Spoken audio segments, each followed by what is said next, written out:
Hello viewers, അസ്സലാമു അലൈക്കും, നമസ്കാരം. അപ്പോൾ ഇന്ന് നമ്മൾ ചെയ്യാൻ പോകുന്നത് വളരെ ഈസി ആയിട്ടുള്ളൊരു മോര് കാച്ചിയതാണ്. നമ്മൾ മലയാളികൾക്ക് പ്രിയപ്പെട്ട ഒരു ഐറ്റമാണ് ഈ ഒരു മോര് കാച്ചിയ എന്നുള്ളത്. അപ്പോൾ നമുക്കതിൻ്റെ വീഡിയോയിലേക്ക് പോകാം. അതിന് മുന്നേ ചാനൽ ആദ്യമായിട്ട് കാണുന്നവരുണ്ടെങ്കിൽ ഒന്ന് സബ്സ്ക്രൈബ് ചെയ്യുക. കൂടെ ബെല്ലൈക്കൺ കൂടെ പ്രസ് ചെയ്തിട്ട് അതിൽ ഓൾ എന്നുള്ള ആ ഒരു ഓപ്ഷൻ സെലക്ട് ചെയ്തിട്ട് വെക്കുക കേട്ടോ.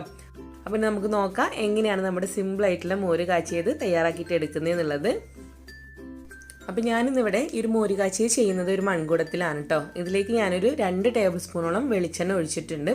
ഈ എണ്ണ നന്നായിട്ടൊന്ന് ചൂടായിട്ട് വരുമ്പോൾ നമ്മളിതിലേക്ക് ചെറിയ കഷ്ണം ഇഞ്ചി, അതുപോലെ കുറച്ച് ചെറിയ ഉള്ളി, അതുപോലെ കുറച്ച് വെളുത്തുള്ളിയും കൂടെ നന്നായിട്ട് ചെറുതായിട്ട് അരിഞ്ഞെടുത്ത് ചേർത്തിയിട്ടുണ്ട്. അപ്പോൾ ഞാനിവിടെ എടുത്തിട്ടുള്ളത് ഒരു 5 കൊച്ചുള്ളി, അതായത് നമ്മുടെ ചെറിയുള്ളിയാണ് എടുത്തിട്ടുള്ളത്. അതിപ്പം അത്യാവശ്യം കുറച്ച് കാണാനൊക്കെ സൈസുള്ള ചെറിയുള്ളിയാണ് കേട്ടോ. പിന്നെ അതുപോലെ വെളുത്തുള്ളി ഞാൻ 5 എണ്ണം എടുത്തിട്ടുണ്ട്. ഇവിടുത്തെ വെളുത്തുള്ളി നിങ്ങൾക്ക് അറിയുന്നുണ്ടാവും, സൈസ് നല്ലതുണ്ടാവും, പക്ഷെ അങ്ങനെ വല്ലാണ്ട് അതിൻ്റെ ഒരു ഫ്ലേവറൊക്കെ കുറവായിരിക്കും. അപ്പോൾ ഒരു 5 അല്ലി വെളുത്തുള്ളി എടുത്തിട്ടുണ്ട്. പിന്നെ ഒരു ചെറിയ കഷ്ണം ഇഞ്ചി, ഇത് 3ഉം കൂടെ ചെറുതായിട്ട് അരിഞ്ഞെടുത്തിട്ടാണ് ചേർത്തിയിട്ടുള്ളത്. അപ്പോൾ ഇതെല്ലാം കൂടെ നമ്മുടെ ഈ ഒരു ഓയിലിൽ ചേർത്തിയിട്ട് നമ്മളിതൊന്ന് വഴറ്റിയിട്ട് എടുക്കുകയാണ്. വഴറ്റിയിട്ട് എടുക്കുക അറിയുമ്പം ഒരുപാട് ബ്രൗൺ കളറാവുന്ന വരെ ഒന്നും വഴറ്റേണ്ട ആവശ്യമില്ല. ജസ്റ്റ് ഒന്ന് കുഴഞ്ഞ് കിട്ടുന്ന വരെ ഒന്ന് വഴറ്റിയിട്ട് എടുത്താൽ മതി. ഏകദേശം ഇതൊന്ന് കുഴഞ്ഞു വന്നിട്ടുണ്ട്. ഇനി നമ്മളിതിലേക്ക് നമ്മുടെ ഈ ഒരു മോര് കാച്ചിയതിന് എരിവിന് വേണ്ടിയിട്ടുള്ള പച്ചമുളക് ചേർക്കണം. പലരും മോര് കാച്ചുമ്പോൾ മുളക് പൊടി ചേർക്കാറുണ്ട്. അങ്ങനെ താല്പര്യം ഉണ്ടെങ്കിൽ ഈ ഒരു സമയം നിങ്ങൾ മുളക് പൊടി കൂടെ ചേർക്കാം. ഞാനിവിടെ പച്ചമുളക് മാത്രമാണ് എരിവിന് വേണ്ടിയിട്ട് ചേർക്കുന്നത്. അപ്പോൾ നമുക്കൊരു 5ഓ 6ഓ പച്ചമുളക് വരെ ചേർക്കാം കേട്ടോ. എങ്ങനെയാണോ നിങ്ങളുടെ എരിവ് അതിനനുസരിച്ചിട്ടുള്ള പച്ചമുളക് ചേർക്കാം, എരിവിനൊക്കെ അനുസരിച്ചിട്ട് ചേർക്കാം. പച്ചമുളക് കൂടെ ചേർത്തിയിട്ട് നല്ലപോലെ വീണ്ടും വഴറ്റി കൊടുക്കാം. ഇനി നമ്മളിതിലേക്ക് ചേർക്കാൻ പോകുന്നത് ഒരു 1/4 ടീസ്പൂണോളം ഉലുവ പൊടിച്ചതാണ്.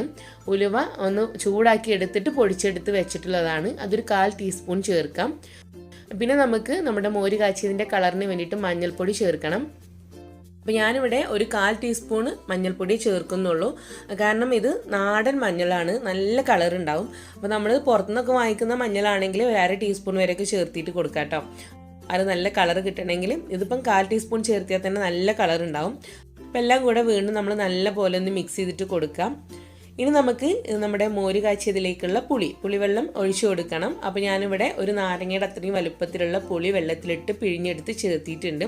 അപ്പോൾ ഏകദേശം 1/2 കപ്പ് ചേർത്തി കുറച്ച് ഉപ്പ് കൂടെ ചേർക്കാം. എന്നിട്ട് അതൊന്ന് ടേസ്റ്റ് ചെയ്തിട്ട് നോക്കാം. അപ്പോൾ നമുക്ക് പുളി കുറവാണ് തോന്നുകയാണെങ്കിൽ നമ്മൾ വെള്ളത്തിലിട്ടുള്ള ആ പുളി തന്നെ, നമ്മളിപ്പോൾ ആദ്യം പിഴിഞ്ഞെടുത്തിട്ടുള്ള പുളി തന്നെ വീണ്ടും ഒന്നുകൂടെ ഒരിത്തിരി വെള്ളം കൂടെ ചേർത്തിട്ട് നമ്മളൊന്ന് പിഴിഞ്ഞെടുക്കുക. അപ്പോൾ നമുക്ക് കുറച്ചും കൂടെ പുളിവെള്ളം കിട്ടും. അത് ഇതിലേക്ക് ഒഴിച്ചിട്ട് കൊടുക്കാം. അപ്പോൾ നിങ്ങളുടെ ആ ഒരു പുളി നിങ്ങളൊന്ന് കറക്റ്റ് ചെയ്യുക. കുറച്ച് ഒഴിച്ചിട്ട്, ആദ്യമേ തന്നെ ഒരുപാട് ഒഴിക്കണ്ട കേട്ടോ. കുറച്ച് ഒഴിച്ചിട്ട് പിന്നെ ഒന്ന് ടേസ്റ്റ് ചെയ്തിട്ട് നോക്കാം. എന്നിട്ട് വേണമെങ്കിൽ നമുക്ക് വീണ്ടും പുളിവെള്ളം ഒഴിച്ചിട്ട് കൊടുക്കാം. ഇനി ഒരു പുളിവെള്ളം നന്നായിട്ടൊന്ന് തിളച്ച് വരുമ്പോഴാണ് നമ്മളിതിലേക്ക് നമ്മൾ തൈര് അടിച്ചു വെച്ചത് ചേർത്തിട്ട് കൊടുക്കുന്നത്. അപ്പോൾ നമ്മളിവിടെ അൽമറായുടെ ആ കട്ട തൈര് കുറച്ച് നേരത്തെ പുറത്തെടുത്ത് വെച്ച് കഴിഞ്ഞാൽ ചെറുതായിട്ടൊന്ന് പുളി വരും. അതിന് ശേഷം നമ്മളത് നമ്മുടെ മിക്സിയുടെ ജാറിൽ ചേർത്തിട്ട് നല്ല പോലെ ഒന്ന് അടിച്ചിട്ടെടുക്കാം. അങ്ങനെ അടിച്ചെടുക്കുമ്പോൾ നിങ്ങൾക്ക് വേണമെങ്കിൽ ഒരു 1/4 ടീസ്പൂൺ ചെറിയ ജീരകം ചേർക്കാം കേട്ടോ, ആ ടേസ്റ്റ് ഇഷ്ടമുണ്ടെങ്കിൽ. അപ്പോൾ ഞാനിവിടെ ചെറുതായിട്ട് 1/4 ടീസ്പൂണും ഇല്ല, അതിനും താഴെ ചെറിയ ജീരകം ചേർത്തിട്ടാണ് അടിച്ചെടുത്തിട്ടുള്ളത്. അപ്പോൾ അതുകൂടെ ചേർത്തിട്ട് നമ്മൾ ഈ പുളിവെള്ളത്തിൻ്റെ കൂടെ അത് ഒഴിച്ചു കൊടുക്കുകയാണ്. എന്നതിന് ശേഷം നമ്മൾ ഉടനെ തീ ഓഫ് ചെയ്യണം. പിന്നെ ഇത് തിളക്കാൻ വേണ്ടിയിട്ട് വെയിറ്റ് ചെയ്യരുത്. ഇതിപ്പോൾ ഞാൻ മൺകുട ആയതുകൊണ്ടാണ് ഉടനെ ഓഫ് ചെയ്തിട്ടുള്ളത് കേട്ടോ. പിന്നെ ടേസ്റ്റ് ചെയ്തിട്ട് ഉപ്പ് കൂടെ ചേർക്കാം. നിങ്ങൾ സാധാരണ ഒരു പാത്രത്തിൽ വെക്കുകയാണെങ്കിൽ ചെറുതായിട്ടൊന്ന് ചൂട് വന്നിട്ട് ഓഫ് ചെയ്താൽ മതി. മൺകുട ആകുമ്പം അതിൻ്റെ ആ ചൂട് കൊണ്ട് ചിലപ്പം പെട്ടെന്ന് തിളക്കാൻ ചാൻസ് ഉണ്ട്. അപ്പോൾ അതുകൊണ്ടാണ് പെട്ടെന്ന് തന്നെ തീ ഓഫ് ചെയ്യുന്നത്. ഇനി നമുക്ക് നമ്മുടെ ഈ ഒരു മോര് നമ്മളൊന്ന് കടുക് താളിച്ചെടുക്കുകയാണ്. അതിന് വേണ്ടിയിട്ട് ഇതുപോലെ ചെറിയ പാനിലേക്ക് കുറച്ച് വെളിച്ചെണ്ണ ഒഴിച്ചിട്ട് കൊടുക്കാം. പിന്നെ അതിലേക്ക് 1/2 ടീസ്പൂണോളം കടുക് ചേർത്തിട്ട് കൊടുക്കാം. നന്നായിട്ട് കടുക് പൊട്ടിയിട്ട് വരുമ്പം നമ്മളിതിലേക്ക് വറ്റൽമുളക് ചേർക്കും. ഈ ഒരു സമയം നിങ്ങൾക്ക് വേണമെങ്കിൽ ഉലുവ ഒരു 2 നുള്ള് ഉലുവ വേണമെങ്കിൽ ഇട്ട് കൊടുക്കാം കേട്ടോ. ആ ഒരു ടേസ്റ്റ് വേണമെന്നുണ്ടെങ്കിൽ.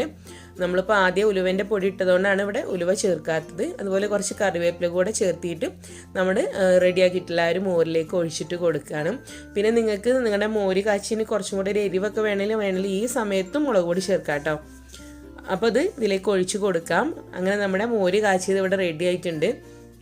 നിങ്ങൾ കരുതുന്നുണ്ടാവും ഒട്ടും തന്നെ കളറില്ല എന്നുള്ളത്. 3 ലൈറ്റ് 3 സൈഡിൽ വെച്ചിട്ടാണ് ഞാൻ ഷൂട്ട് ചെയ്യുന്നത്.